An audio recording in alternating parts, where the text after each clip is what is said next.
Congresswoman Monica de la Cruz, Congresswoman, I don't know, this sounds like common sense. Nations overseas don't allow foreigners to vote in their elections. So why is it allowed here? I mean, the House passed that proof of citizenship voter ID bill in July.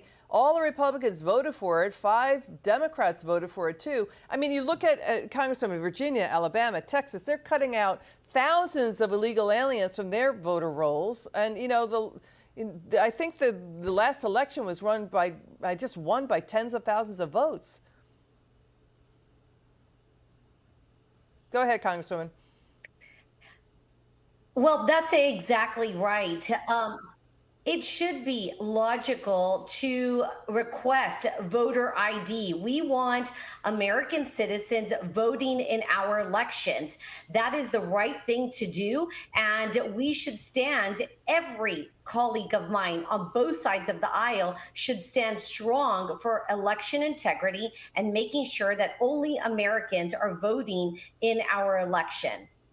Polling is coming in. Let's turn to this. Former President Trump, he's outperforming his 2020 support among Hispanic voters.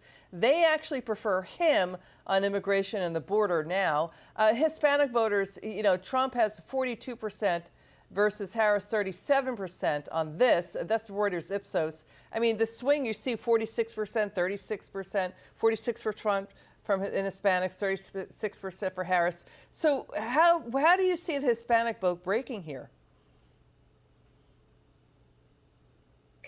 I live in deep South Texas in Hidalgo County, where we are 90% Hispanic in this county. We're right on the border of Mexico. We have seen the chaos that has happened under this administration and the immense pressure that it's put on our hospital systems, on our law enforcement systems, and we've had enough.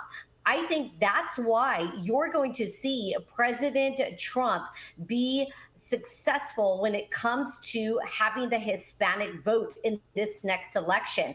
Under the Biden-Harris administration, we've seen nothing but chaos, not only chaos along the borders and in our farming and ranching communities, but in the big cities. We have seen a record amount of crime by illegal immigrants who are not supposed to be here. And I think that Hispanics want to see a secure border. They want a secure nation because they came to this country for a safe community and safe living. So we've got breaking news. Kamala Harris just answered one single question, Congresswoman. One question from the press just now.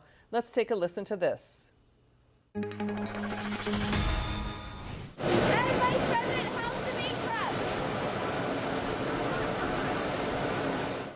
Really? That's it? So far, so good? That's the best question? How's the debate prep? What about where's the policy on your website? How about more than one debate? How about 2 years of coalition building, letting primary Democrat voters decide, who to pick, not you being chosen? I mean, you look at what's going on here with the border, Congresswoman, you've been very good about this.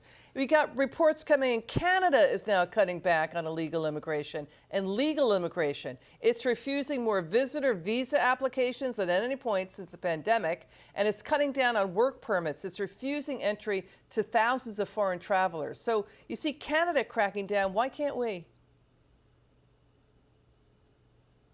Well, what we have seen under the Biden-Harris administration is complete failure in the things that matter most to Americans. What matters to Americans is a strong border, a strong economy, and being able to live the American dream.